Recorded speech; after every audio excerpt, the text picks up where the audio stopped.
Air quality alerts are in effect for those here in Hamilton County, Butler, Warren, and Claremont counties in southwestern Ohio, Boone, Kenton, Campbell in northern Kentucky, and all of southeastern Indiana. Because of how dry it is, because of how hot it is, we are not only seeing elevated levels of pollen, but also ozone. We typically see air quality alerts like this a little bit more during the heat of summer around the metro areas because of the urban heat island effect. We're actually able to hold in a little bit more of that heat because of asphalt being able to absorb a little bit more heat. But we're seeing it now, September 17th, because of how dry it is, because of how warm it is, and of course, lots of people just hitting the roads. But here on 19 at Noon, we're going to be unpacking many things from how hot it's going to be this week. We're talking near 90-degree high temperatures, what these air quality alerts mean, burn bans, if there's any more county or are there any more counties with these burn bans in effect,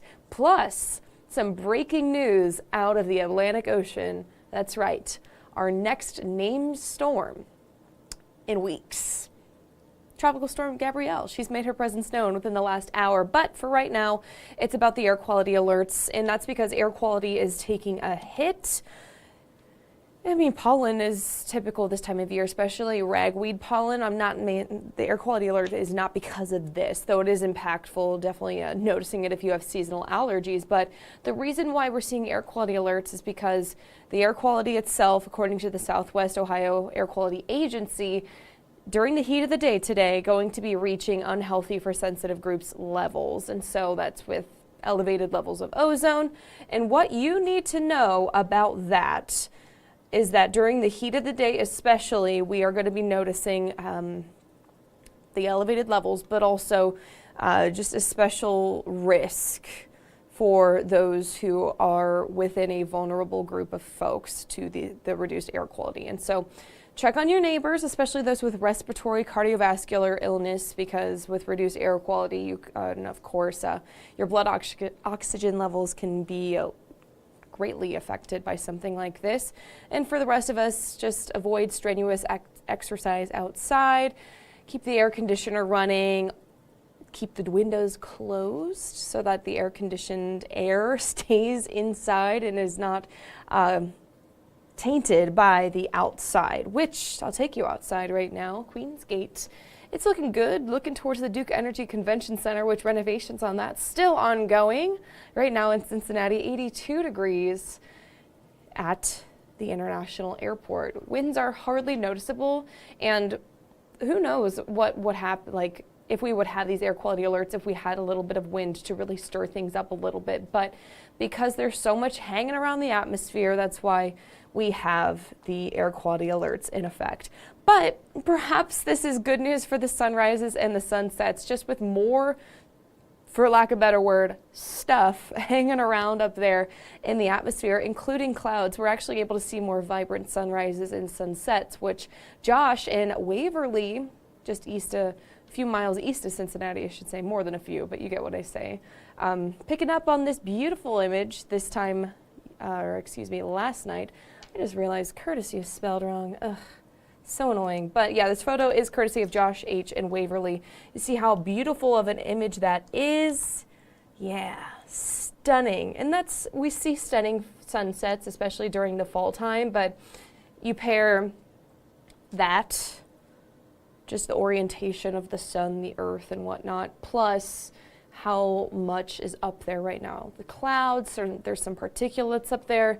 Send us your photos if you do have some pretty photos of the sunrises and the sunsets. I love featuring them, and hopefully you guys get a quick little shout out. You can do so on our website, www.fox19.com/pics. I'll actually drop it in our Facebook comments too.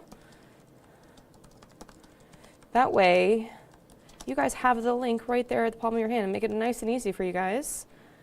fox19.com/pics, and it takes you straight to a website where you can just easily give us permission to use this online and on air as well. So temperatures right now are in the low 80s. They're going to be hitting the upper 80s, and then with these air quality alerts in place, limit your time outside, especially if you're exercising outside. Even for the evening practices tonight, It's not the heat of the day. You might not notice it outside with the reduced air quality, but it's still going to be pretty warm, and we're still technically under that air quality alert until midnight tonight. So temperatures around 587. 8 o'clock, upper 70s. The sun sets closer to 740 now. Hey, fall. And then those temperatures are going to be dropping into the 60s overnight into your Thursday. Can you believe we're already to almost Thursday? This week has been flying by. Here's what we're waking up to tomorrow. Many of us, it's going to be very similar to this morning, which some of us are going to be in the 50s, others are going to be in the low 60s. We only dropped to a low of 59 degrees in Cincinnati this morning, which was a lot lower than what we were forecasting. And that is the magic of dry air. You are able to see such drastic temperature differences from the mornings to the afternoons. I mean, that is basically a 30-degree jump in less than 12 hours, which, I mean, it's normal for this time of the year to see jumps like that, but perhaps catches you a little bit off guard, especially in the rural areas where we're able to see the middle 50s, Batesville, VV, low 50s possible up in Connorsville. But then Thursday is another warm day. Here's your first alert on that. If you're heading out to the Reds game, they're finally home. They haven't been home in a while, and they're playing against the Cubs. 1, 2, 3, 4 o'clock in the afternoon. Each one of those time slots, it's going to be warm and warming up near 90 degrees for your high tomorrow. Partly cloudy skies, and the temperature in your neck of the woods is going to depend on the cloud cover because, once again, very dry air in place. And so if you get a lot of sun, you'll more than likely get really close to 90, if not reach 90. But the clouds could keep you from it as well, as we see some afternoon clouds coming on in. First pitch for the Reds is not until 7:15, which, of course, will be a lot more comfortable, manageable, and the sun will be setting around that time, which, if you're sitting in the bleachers, maybe you'll have a lot of sun right in your face for the beginning of the game, but then it'll set behind the stadium, which will be good too. All right, here's the alert on your weekend forecast, which, long story short, the forecast here hasn't really changed a whole lot. 87 for Saturday, cloudy conditions build late in the day. Sunday's our next best chance for showers and thunderstorms, middle 80s. And here is why. The humidity returns back to the tri-state. I'm finally seeing some agreement in the models here in which Sunday's the day in which we reach the muggy and humid category on the muggy meter. So dew points are going to be anywhere from about 60 to 70 degrees throughout the day, bringing in some storm chances too. So give you an idea of the update here. Really hasn't seen too much of an update. A 40% chance of showers late in the afternoon on Sunday, 50% chance throughout the day on Monday. So there's chances in the morning and in the afternoon on Monday. Same thing with Tuesday at a 60% chance. But you'll notice even in days 7, 8, 9, and 10, there's still rain chances in that forecast too.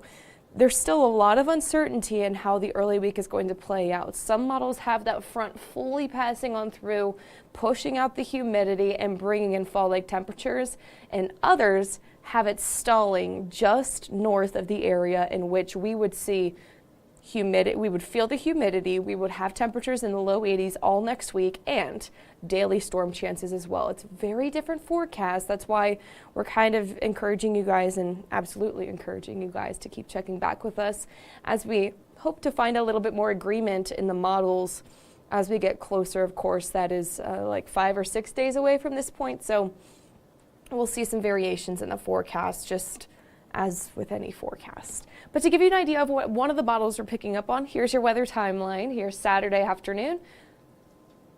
Cloudy, middle to upper 80s. It's going to be great for Oktoberfest Cincinnati that afternoon. I'd say that's probably your pick day before Sunday brings in the showers and storms there. You'll notice that it's a lot of green on your screen, but I would pay more attention to the deeper greens on here, just because the lighter greens can be, I call it a little bit of a fuzzy noise from the models. It could just be accounting for a margin of error there. So darker greens, so spotty to scattered chances in your Sunday forecast. Same thing with Monday. Here's the morning on Monday. We got rain in the area. Same thing with the afternoon and overnight into Tuesday. And that's because the front doesn't fully pass on through, according to this model, until Wednesday. And so Sunday, Monday, and Tuesday, expect an active radar image. And depending on if that front passes on through, it could be more of the same into the late week as well. But this one is picking up on that front, fully passing on through, bringing in nicer temperatures, drier conditions for the middle and late part of next week. You'll see it here in your 7-day coming up in just a few minutes. Now that we've kind of brushed up on your local forecast, I do want to take you to the tropics, see if there's any questions coming on in right now on 19 at noon, and we do. Billy's tuning in. I'm unsure what you're trying to say, Billy. Cold come in the fall. Yeah, I mean, it's supposed to be cooler for this time of year, if that's what you are trying to suggest here, Billy. But we are noticing a little bit of cooler temperatures in that 10-day forecast, but it's still not where we're supposed to be for this time of year, unfortunately. Dale's tuning in. Rain, yes. Humidity, no. Patiently waiting on fall, yes. So, Dale, here's the good news about the humidity. I'm going to pull up the Muggy meter to show you guys what we're talking about here, which is the rise of humidity on Sunday. Any big difference in moisture is going to pick up on some rain signals. While it is going to be humid, it is going to be noticeable, it is going to be sticky and hot stepping out the doors on Sunday afternoon, Monday, Tuesday. Because we're seeing such a difference from the dry air today versus the moist air later, this could very well just bring in a lot of rain instead of giving us that weird soupy feel outside. So it's possible that we could just have a good amount of rain off and on throughout the day. But from what I'm seeing right now, Dale, better chances for spotty to scattered chances with this humidity in the afternoons on Sunday, Monday, and Tuesday, in which you almost wish it were raining just so you could escape that soupy feel. So I know the summer heat, we've been seeing it, we've been feeling it for the last few days. We will continue to feel it without the humidity up until Saturday, but yeah, the summer humidity she's coming back. She's coming back with a vengeance too. Patiently waiting on fall, yes. Fall starts on Monday, which today's Wednesday, Thursday, Friday, Saturday, Sunday, Monday. 5 days away. Does fall feel come with it? No, it never does, right? Let's take a look here at your first alert extended forecast, which is a whole lot of summer as we head into the first official astronomical start of fall, which is going to be on Monday. The Reds are at home starting tomorrow afternoon, 89. That's 10 degrees above where we're supposed to be. Your average high for today is 78 degrees, and we're quite literally flipping those numbers at an 87 for today's high. Tomorrow, even warmer. Wouldn't be surprised if some of us got into the 90s Thursday as well as Friday ahead of some weekend clouds and weekend storm chances, which is going to impact your Sunday too. About a 40% chance in the afternoon there. As the front gets a little bit closer into your first day of fall, which is Monday, 83 degrees. Yeah, we're starting to exchange the summer-like heat with a little bit of storm chances, so it kind of balances itself out, but the weather's still going to be a big story, big impact to your plans for Monday with scattered storms in that forecast. Same thing with Tuesday, a high of 82, and then Wednesday, as we wait for that front to either get really close to the area or fully pass on through the area, we could see it pull in temperatures that are cooler than the 80s. We're talking the upper 70s. That's what some models are saying. But other models are saying it's going to be in the mid to low 80s till the first week of October. It's such a big difference here, and it's still several days away. I mean, almost a week away at this point, right? So keep checking back with us. We're going to see this forecast change, especially the late days that you see here. So Sunday and after, I would expect a lot of changes in that forecast, but what I'm seeing right now, plan for some rain, plan for some heat, plan for some humidity, and also because we're seeing some changes, plan for some breezy afternoons as well. We'll see if you have any other questions coming on in, and I'm not seeing any. All right, before I sign off, let's talk about what the tropics, because I wish I could tell you guys how long it's been since we've had a named storm out there, but I believe some outlets have been saying that this is a record lull during peak hurricane season. I mean, I believe it. That's why I'm telling you guys. But we have our first named storm in a while. Tropical storm Gabrielle brewing out in the central Atlantic it's moving north-northwest, which means it's moving more north than west at this point. At 22 miles per hour, it's moving over pretty warm waters, but it's not extremely warm, so we're not expecting rapid intensification of this tropical storm, but it is going to strengthen as it moves over more shallow, warmer waters as it approaches Bermuda. So yes, it's going to be holding this tropical storm status for a while. Again, nothing too dramatic as far as intensification goes for Tropical Storm Gabrielle, but you'll notice the cone of uncertainty. It has us going northwest, but then it starts curving a little bit farther north as it approaches Bermuda, which is in the line of impact. Of course, we'll be watching this here at Fox 19. Direct impacts to us? None.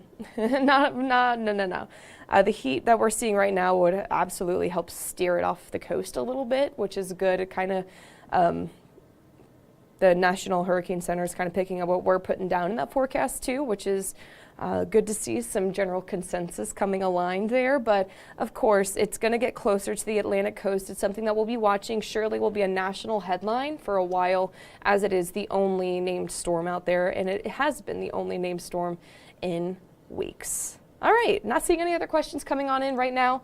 It is 12:16 on your Wednesday afternoon. Thanks so much for tuning in. I hope you have a great rest of your Wednesday, and make sure to take lots of breaks if you're working outside today.